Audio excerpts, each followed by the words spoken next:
ಸಹಕರಿಸಿ ಈ ಒಂದು ಆಗಿರೋ ಅನ್ಯಾಯಕ್ಕೆ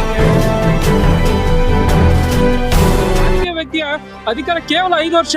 ನಿಮ್ಮ ಅಧಿಕಾರಿಗಳಿಲ್ಲ. ಯಾಕೆಲ್ಲ ಇನ್ನು ಹಿಂದೆ ನಿಂತಿದ್ದೀರಾ? ದಯವಿಟ್ಟು ಬನ್ನಿ ಮುಂದೆ. ಮಹಿಳೆಗೆ ಜೀವಕ್ಕೆ ಯಾವುದೇ ಕಾರಣಕ್ಕೂ ಬೆಲೆ ಇಲ್ಲ ಅಂತ ಗೊತ್ತಾಗ್ತಾ ಇದೆ. ಯಾಕೆ ನೋವು ಅಂತ ಮಹಿಳೆ ಹೇಳಿದಾಗ ಯಾವ ಇಂಜೆಕ್ಷನ್ ಕೊಟ್ಟರೋ ಗೊತ್ತಿಲ್ಲ, ಇಂಜೆಕ್ಷನ್ ಕೊಟ್ಟಿದ್ದಾರೆ. ಇಂಜೆಕ್ಷನ್ ಕೊಟ್ಟು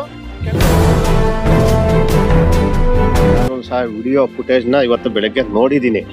ಈ ಪ್ರಕರಣದ ಬಗ್ಗೆ ನಾನು ಸಹ ಈ ಹುಡುಗಿಗೆ ಯಾವಾಗಲೂ ನ್ಯಾಯ ಸಿಗಲ್ಲ. ನಾವು ನ್ಯಾಯ ಸಿಗೋವರೆಗೂ ಇಲ್ಲಿಂದ ಹೋಗಲ್ಲ. ನಾವು ಕೂಡ ಎಲ್ಲ ಅಲೆಮಾರಿ ಜನಾಂಗದಲ್ಲಿ ಇರ್ತಕ್ಕಂಥವ್ರು, ಕಾಡುಗೋಲರು, ನಮಗೂ ಕೂಡ ಅಕ್ಕ ಆಗ್ತಕ್ಕಂಥವ್ರು. ಅವರು ಏನಿವತ್ತು ಇಷ್ಟು ಜನ ಸೇರ್ಕೊಂಡು ನಾವಿವತ್ತು ಇಲ್ಲಿ ಪ್ರತಿಭಟನೆ ಏನಕ್ಕೆ ಮಾಡ್ತಾ ಇದೀವಿ ಅಂತ ಅನ್ನೋದ ಇಲ್ಲಿವರೆಗೂ ನೀವೆಲ್ಲರೂ ಕೇಳಿದಿರಾ ಪತ್ರಿಕಾ ಮಾಧ್ಯಮದವರು.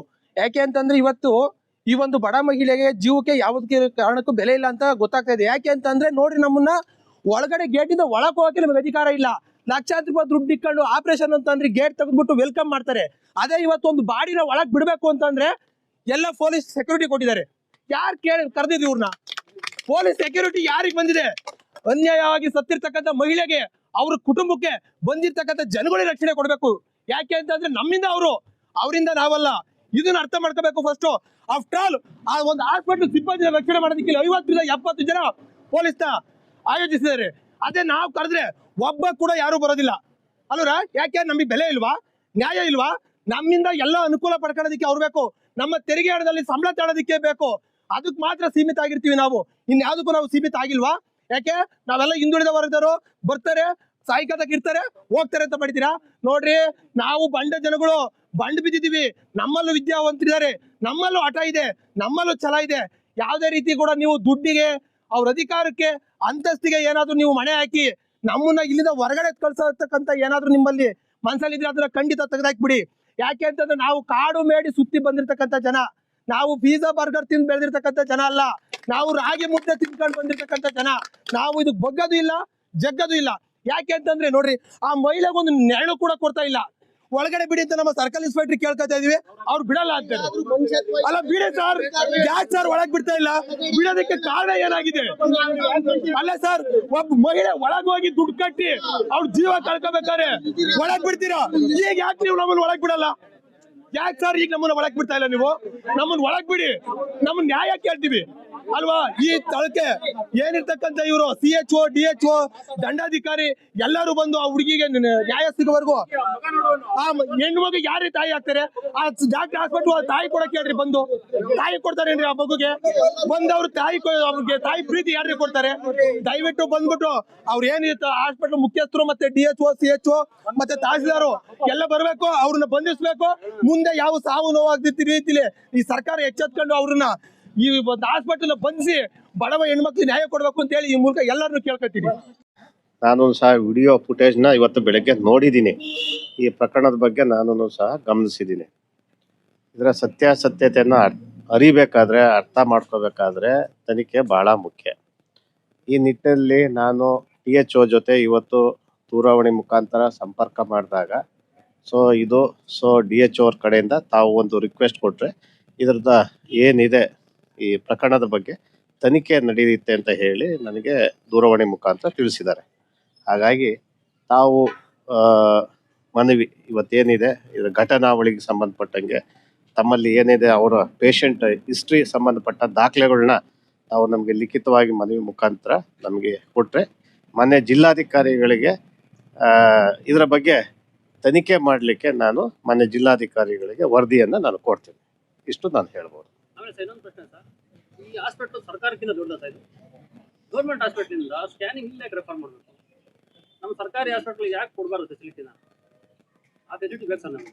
ಆಯ್ತು, ಓಕೆ. ಇದೆಲ್ಲ 1.5% ಸರ್ಜರಿ ಮಾಡ್ಬೇಕಂತ ಹೇಳ್ತೀವಿ.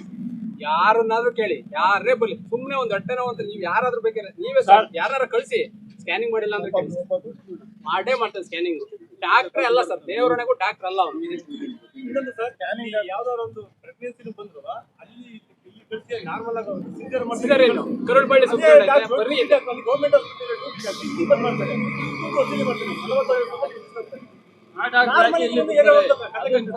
ಒಂದೇ ಅಲ್ಲ ಸರ್, ನೀವು ಗಮನಿಸಿ ಈ ಆಸ್ಪತ್ರೆ ಮೇಲೆ ಎಷ್ಟು ಏನೇನ್ ಪ್ರಾಬ್ಲಮ್ ಇದೆ ಎಲ್ಲ ನೀವು ಗಮನಿಸಿ. ಅಷ್ಟೇ ಬೇಕಿರೋದು. ಈಗ ತಾವೇನೇನು ಹೇಳಿದೀರಾ ಇಷ್ಟೂ ಸಹ 3 ವರ್ಷದ ಮಗು ಇದೆ ಸರ್. ನೋಡಿ ಸರ್, ಅದನ್ನ ನೋಡಿ. ನಮ್ಮ ಆಡಳಿತ ಹೆಂಗಿದೆ ಅಂದ್ರೆ, ಯಾರೋ ಒಂದು 50 ಕೇಸ ಅಥವಾ 420 ಕೇಸ ಯಾವ್ದಾರ ಆದ್ರೆ ಇಮಿಡಿಯೇಟ್ಲಿ 3 ಕೇಸ್ಗೆ ಅಥವಾ ಒಂದೇ ಕೇಸ್ಗೆ ರೌಡಿ ಶೀಟ್ ಆಗುತ್ತೆ.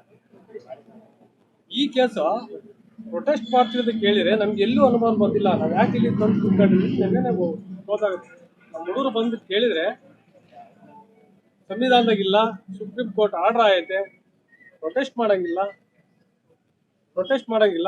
ಇಲ್ಲಿ ಯಾವುದೇ ಕಾರಣಕ್ಕೆ ಬರಂಗಿಲ್ಲ, ನೀವು ತಗೊಂಡೋಗಿ ಕಂಪ್ಲೇಂಟ್ ಕೊಡ್ರಿ, ನೀವು ತಗೊಂಡೋಗಿ ಹಣ ಹೋಗ್ಕೊಳ್ರಿ ಅಂದಾಗ ನಮ್ಗೆ ಇಲ್ಲಿ ಅನುಮಾನ ಬಂತು.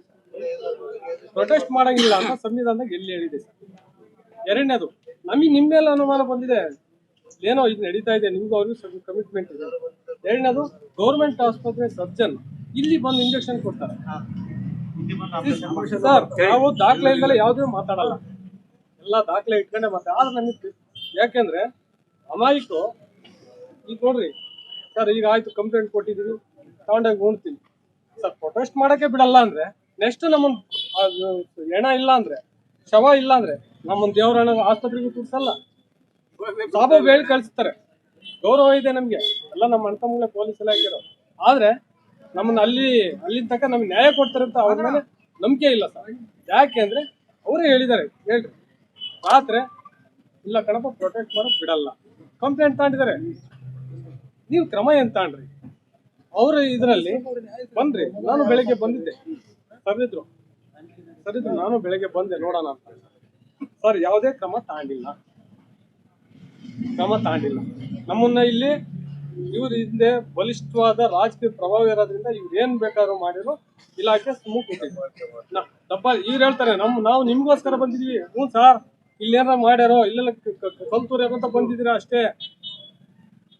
ನಮಗೆ ನ್ಯಾಯ ಕೊಡಂಗಿದ್ರೆ ಆಯ್ತು, ಕೂತ್ಕೊಳ್ರಯ್ಯ, ಮಾಡ್ಕೊಳ್ರ, ನಿಮ್ ಸಮಾಧಾನ, ನೀವು ಕಷ್ಟದಲ್ಲಿದ್ದೀರಾ, ಸಮಾಧಾನ ಮಾಡ್ಕೊಳ್ರಿ ಅಂತ ನೀವ್ ಹೇಳ್ಬೋದಿತ್ತಲ್ಲ ಸರ್, ಯಾಕೆ ಹೇಳಿಲ್ಲ?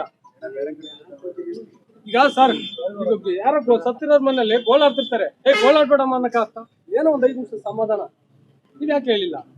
ನಿಮ್ಮ ಹೆಣ್ಮಕ್ಳಾಯ್ದ್ರೆ ನೀವು ಆಯ್ತು ಸುಮ್ನೆ ಹೋಗ್ರಿ ಉಣ್ಕೊಂಡ್ಬಿಡ್ತಿದ್ರ, ನೀವ್ ಯಾಕೆ ಪ್ರೊಟೆಸ್ಟ್ ಮಾಡಕ್ ಬಿಡ್ಲಿಲ್ಲ? ಆಮೇಲೆ ಇಷ್ಟವರಾದ್ರು ನೀವು ಬಂದ್ಸಿಲ್ಲ ಯಾಕೆ? ನಿಮ್ಗೆ ಏನೈತೆ ನಮಗೆ ಮಾಹಿತಿ ಹೇಳ್ರಿ. ನೀವು ಬರೀ ನೀವೇ ಇಟ್ಕೊಂಡು ಕೂತ್ಕೊಂಡ್ರೆ ನಮ್ಗೇನ್ ಅರ್ಥ ಆಗುತ್ತೆ? ನಮ್ಮ ಹುಡುಗರು ಬಂದು ಫುಟೇಜ್ ಕೇಳಿದಾಗ ಯಾಕೆ ಕೊಡ್ತಾ ಇಲ್ಲ ಇಲ್ಲಿ? ಈಗಲೇ ತೆಗೀರಿ, ತನಿಖೆ ಆಗ್ಲಿ. ಏನು ಭಾರಿ ದೊಡ್ಡ ವಿಚಾರನೇ ಇದು. ಬನ್ನಿ ಸರ್, ಮಾಡ್ರಿ, DHO ಕರೆಸಿ ಸರ್, ಮಾಡ್ಲಿ ಸರ್. ಇಲ್ಲಿ ಬರ್ತಾರೆ ಔಷಧಿ, ಎಲ್ಲಿಂದ ಬರ್ತಾ ಇದೆ, ಯಾರು ಕೊಡ್ತಿದಾರೆ, ಯಾವ್ದು ಡೂಪ್ಲಿಕೇಟ್ ಒರಿಜಿನಲ್? ಯಾಕೆ ಸರ್? ಯಾರೋ ಒಬ್ರು ತಿರೋಯ್ತಾರೆ ಬಿಡು, ನಮ್ಮ ಗಾಚಾರ ಅಂತ ಹೋಗ್ಬಿಟ್ಟಿತ್ತು ಸರ್. ಯಾರೋ ಒಬ್ರು ತಿರೋಯ್ತಾರೆ, ನಮ್ ಗಾಚಾರ ಅಂತ ಹೋಗ್ತಿತ್ತು. ಬಂದು ಸುಮಾರು ಪೇಷಂಟ್ ಹಿಂಗ್ ಆಗಿದೆಯಲ್ಲ, ಸುಮಾರು ಪೇಷಂಟ್ ಆಗಿರೋದ್ರಿಂದ ನಮ್ಗೆ ಅನುಮಾನ ಅಷ್ಟೇ. ಇನ್ನೇನ್ ನಾವ್ ಯಾವ್ದೇ ಅವ್ರ ಮೇಲೆ ದ್ವೇಷ ಇಲ್ಲ, ನಾವು ನ್ಯಾಯ ಕೇಳ್ತಾ ಇದೀವಿ. ನಮ್ಗೇನ್ ದ್ವೇಷ ಇಲ್ಲ, ನಮ್ಗೇನು ಆ ಥರದ್ದು ಯಾವ್ದು ಇಲ್ಲ. ನಮಗೆ ನ್ಯಾಯ ಬೇಕು, ನಮಗೆ ಸಂಪೂರ್ಣವಾದ, ನಾವು ನ್ಯಾಯ ಬಿಟ್ಟು ನಾವು ಎಲ್ಲಿ ಹೋಗಲ್ಲ. ನಾವು ಕೇಳದೆ ನ್ಯಾಯ, ನಮಗೆ ಎಲ್ಲ ಪ್ರತಿಯೊಂದು ಮಾಹಿತಿ ಬೇಕು. ನಾವು ಆಮೇಲೆ ಮಾಹಿತಿ ಸಿಕ್ಕಾದ್ಮೇಲೆ ಅರೆಸ್ಟ್ ಆಗ್ಬೇಕು, ಮತ್ತೆ ಆ ಕುಟುಂಬಕ್ಕೆ ಅನ್ಯಾಯ ಆಗೈತೆ, ಅದೇನ್ ಪರಿಹಾರ ನೀವು ಕೊಡ್ಬೇಕು. ಯಾವುದೇ ಕಾರಣಕ್ಕೂ ಅಲ್ಲ,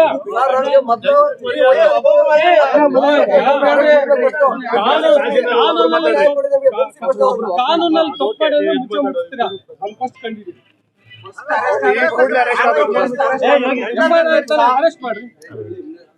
3 ವರ್ಷದ ಹೆಣ್ಮಗು ಇದೆ ಸರ್, ಅನಾರ್ಗುನ್ ಭವಿಷ್ಯ ಹೇಗೆ ಅಂತ ಹೇಳಿ ಸರ್ ನೀವು.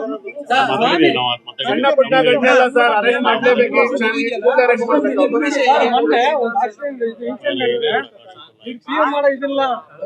ಇನ್ಸೂರೆನ್ಸ್ ಅಮೌಂಟ್ ಬರೋದು ಸರ್, ಯಾರು ಶ್ರೀಮಂತರ ಮತ್ತೆ ಬಿಡಪ್ಪ ಹಾಳಾಗಿ ಹೋಗುವಲ್ಲಿ ಅಂತ ಬಂದಿರ್ತಾರೆ. ಚಿಕ್ಕ ಮಗು ಸಾಕಾರ ಯಾರು, ಅದು ಅಡಿಗೆ ಮಾಡಾಕ ಯಾರು ಸರ್? 3 ವರ್ಷ 5 ನಿಮಿಷ ಇಂಜೆಕ್ಷನ್ ಕೊಟ್ಟಕ್ಕೆ ತನಿಖೆ ಬಂದ್ರೆ